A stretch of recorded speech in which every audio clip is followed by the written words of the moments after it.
Bonjour toi, aujourd'hui je voudrais te parler de la formule secrète. Commençons par lire ce qui est écrit dans la Bible. Au reste frère, que tout ce qui est vrai, tout ce qui est honorable, tout ce qui est juste, tout ce qui est pur, tout ce qui est aimable, tout ce qui mérite l'approbation, ce qui est vertueux et digne de louange, soit l'objet de vos pensées. Je me vois encore marcher à grandes enjambées dans la cour du collège récitant ma petite phrase « Je réussirai mon examen ».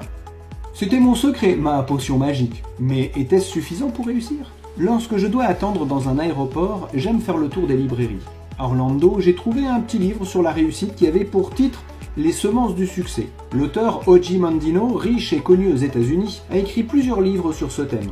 Il raconte son expérience avec à la clé des conseils pour réussir sa vie, pourquoi pas faire fortune. On peut sourire, mais pourquoi ne pas retenir quelque chose de l'expérience d'autrui? Le récit commence alors qu'il était jeune et engagé comme pilote de chasse en Angleterre. La guerre battait son plein.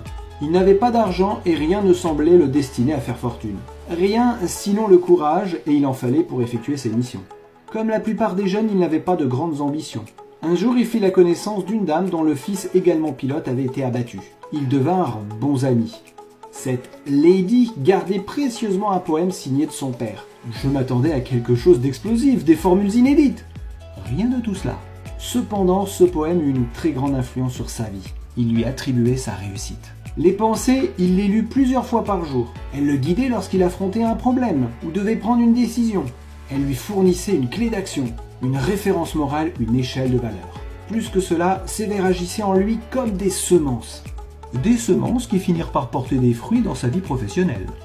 La Bible contient une multitude de semences. Je te laisse comme exemple cette affirmation de Paul « Je puis tout par celui qui me rend fort ». Ou encore celle de Jésus « Tout est possible à celui qui croit ». Et surtout, n'oublie pas ce passage de la Bible qui dit « Prends garde à ce que tu penses au fond de toi-même. C'est plus important que tout, car ta vie en dépend. » À bientôt et que Dieu te bénisse abondamment.